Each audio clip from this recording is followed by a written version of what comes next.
Alright, so I freaking give up. It's about the 5th or 6th time that this is broken.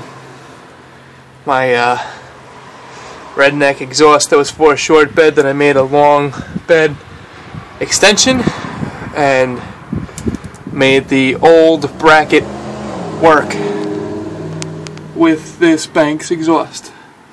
So, what I gotta do now is, you see the bolt I keep adding every time?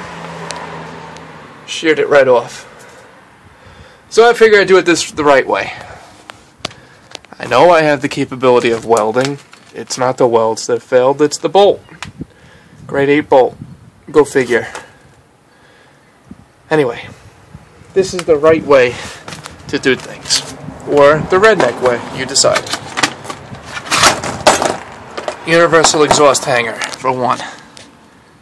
Okay, this goes around the pipe, like so. Put the clamp on it, drill your hole, bolt it.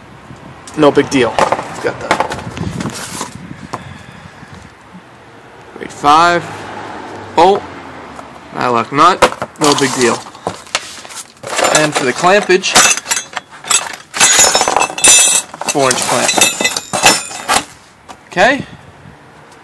Very simple. I'm going to get this all clamped up, cleaned up, cut, and we'll figure out what we have to do from here.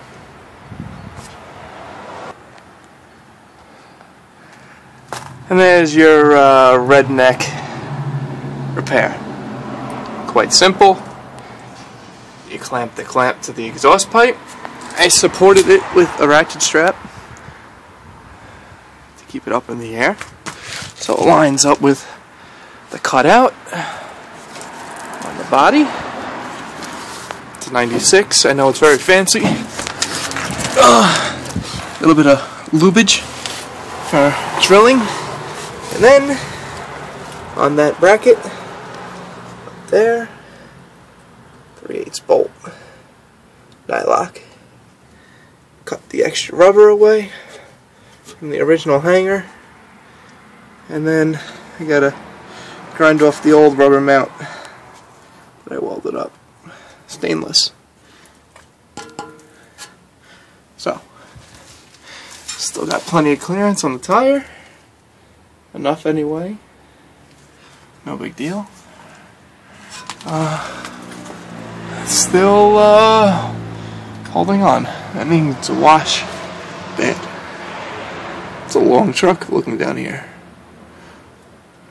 Anyway, that's the Redneck muffler repair. So, you got a sagging exhaust in the rear. Now you know how to fix it the half-decent way if you don't have a welder. Okay? Have a good day. Good luck.